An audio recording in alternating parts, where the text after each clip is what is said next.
Hey everyone, welcome to this week's crypto update. So I'm going to do another update about yet another trend that I think is going to absolutely take off in the next bull market, and that is institutional DeFi lending. And really, this is the first kind of trend that we've seen the institutional capital get involved directly with DeFi. Of course, we had a bunch of different treasuries like MicroStrategy, Tesla, Block invest in Bitcoin, but you didn't hear as much about DeFi. Even there was even some about NFTs and of course companies wanting to get their brand awareness integrated in certain NFTs. But with DeFi, it was kind of a different thing, and there was a lot of skepticism at first. But now we're starting to see this take off, and under the radar, a lot of institutions were actually involved with DeFi even as early as Q4 2020, as you can see in these charts. So the first one here is share of total transaction volume by the transaction size for all cryptocurrency activity.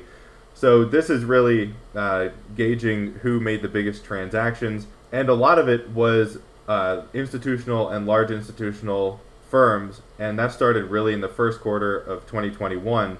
And continued, the large institutions continued to take the lead in the second quarter. But with DeFi in Q3, kind of like up in the first chart, the share of total transaction volume by transaction size for DeFi crypto activity, so this is specifically for DeFi rather than the transaction size for all of crypto, institutions really started to pull away from the pack here in Q1 2021. Q3, like up here, as I was saying, was very light institutionally.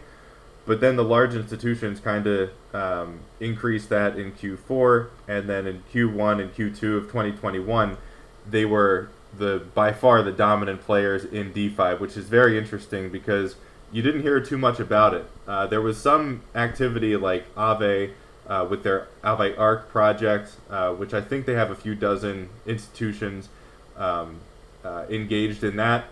But they're really keeping that project under wraps. There's not too much public information about it. Same thing with Compound Finance's institutional product. But I know that at the peak of that, they had about $250 million worth of capital that they were managing for institutions, earning, I believe, 4% interest, and I think they recently increased that to 6%. But DeFi, on an institutional level, is a place where users like you and me can get really good yields, much better than we would if we just use Aave or Compound's regular products, because the yields of DeFi, as everybody started to leave, all that mercenary capital that flooded the market in 2021 is pretty much gone, and as a result, yields have plummeted. So institutions borrowing money from DeFi projects at high interest rates gives people, and also DAOs, which is the DAO treasury situation is something I've been talking about week after week recently. It gives people a better opportunity to make income in the crypto market. So now that we're in the pits of a bear market, speculation is not as rampant, and instead people want income strategies, and institutional DeFi is providing ways for people to get that. So the first project I want to go over that is serving institutional clients is Maple Finance. This is the biggest one out there. Still a relatively small project. I think they're around the 250 mark in terms of their market cap for their MPL token. But overall, pretty impressive yields, as you can see. They're serving companies like M11, Orthogonal Trading, and I know that they've done business with other big companies like Wintermute and Alameda Research, some of the biggest names in crypto. So their client base is pretty impressive. And here you can see that the yield is 10.7%, 8.3% for these two biggest pools here. Then there's another M11 pool that pays 10.1%, and another one that pays 5.7%. And that one is paid out in ETH, which is pretty good too. So Maple Finance is really the main pioneer, I would say, for institutional DeFi. And if we go and look at the amount of revenue that they've made, it's actually pretty impressive. So I'm just going to pull that up, and they pay part of the fees that they bring in from these institutions out to MPL stakers as well. So I think the amount paid out to stakers so far this year has been around $14 million. So pretty good yields if you buy the MPL token and stake it. However, in a bull market, the actual token prices have taken quite a beating, so that is something to consider as well. But if we look at Maple Finance here, we can see that the overall fees for the platform, if we look at the max time frame, the monthly fees were pretty impressive earlier this year. So when everything was selling off in April and even in May, Maple Finance brought in $6.7 million in April, $6.5 in May, and even $5 million in June. So they were making millions of dollars while the market was on the brink of collapse in April and then collapsing really in free fall in May and June. So they've come down a little bit since then, but they're still a lot higher than they were a year ago. And if we look at this cumulatively, the amount of fees that they brought in total is $55 million. Pretty impressive for a project that was started, I believe, less than 2 years ago and didn't really take off until, I would say, around Q3, Q4 of 2021. So most of their fees have come around this year in a bear market, which I think is super impressive. Another aspect of institutional DeFi is that instead of over-collateralized loans, they actually offer under-collateralized loans. So instead of having to post $10,000 worth of collateral to borrow $8,000, you can post $10,000 in collateral and borrow a lot more than that, $15,000, even $20,000 in some cases, which is really good for institutions. The reason that this is available for them is because these companies are obviously vetted in a pretty rigorous way, and that also makes the people that actually use the platform more confident because you have that vetting process. So another project that I want to go over real quick is Clearpool, and this is a smaller player, but they actually have some really impressive clientele as well. They have Wintermute and Folkvang here, which are two of the biggest market makers in crypto. And all of these APRs, except for FBG, which it looks like that pool has pretty much been drained, all of these APRs are above 9%, with Folkvang even over 11.5%. They also have permission pools, which means that you have to basically do KYC, know your customer, give out personal information to borrow or to lend to these entities.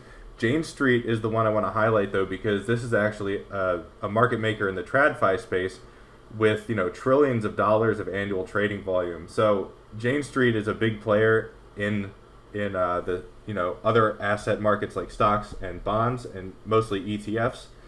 But it's impressive that they would lend money or borrow money from something like Clearpool, which is not even in the top 500 market caps in crypto. It's a tiny project, but they attracted the likes of Jane Street, which I found very, very interesting.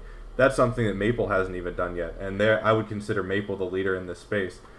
They also have Alameda Research, which is another huge player here. So really good yields for those in DeFi that want income. Again, the income kind of space in DeFi is very, very thin. If you lend out your USDC on Aave or Compound, I think the rates are like 1% or even lower than that in some cases. So not great there, and this is a very good alternative. The one downside with Clearpool is their inflation. So instead of Maple, where you have the whole real yield thing, which is something I wrote about a few weeks ago and gave GMX as an example, where you pay out the fees that your protocol generates to your stakers. Clearpool does it differently, and in my opinion, this is a worse way of doing it, but they inflate their token supply and actually pay out new Clearpool tokens to people that stake and to people that provide liquidity to their app. So this causes a ton of inflation, as you can see. Back in August, the circulating supply was a little over 82.5 million tokens. Now that's all the way up to 296, and it's only been a couple months. So the inflation here is pretty bad. The one thing that they're doing to kind of combat the inflation, though, is buybacks. So part of the fee revenue that Clearpool generates is to grow the protocol, which makes sense, but the other part is to buy back the C-Pool token and then burn it, which means just erase it from existence, really. You can't get the tokens back once you burn them, so that creates scarcity because it reduces the supply. So I expect to see that offset inflation at least a little bit, and they've only done one token burn so far, but more are expected in the future. They just launched that feature in Q3, so we'll see how that interacts with the inflation. But the total amount of tokens that will ever exist for Clearpool is 1 billion. So we're not even a third of the way there yet. But again, the token burns should, provide some amount of offset towards the inflation. I know the first token burn, I think it was, 1.6 million tokens or so. So I think they're going to get bigger as we go on. I also wouldn't be surprised to see Clearpool change their strategy with this and actually do real yield rather than inflate their token supply this much.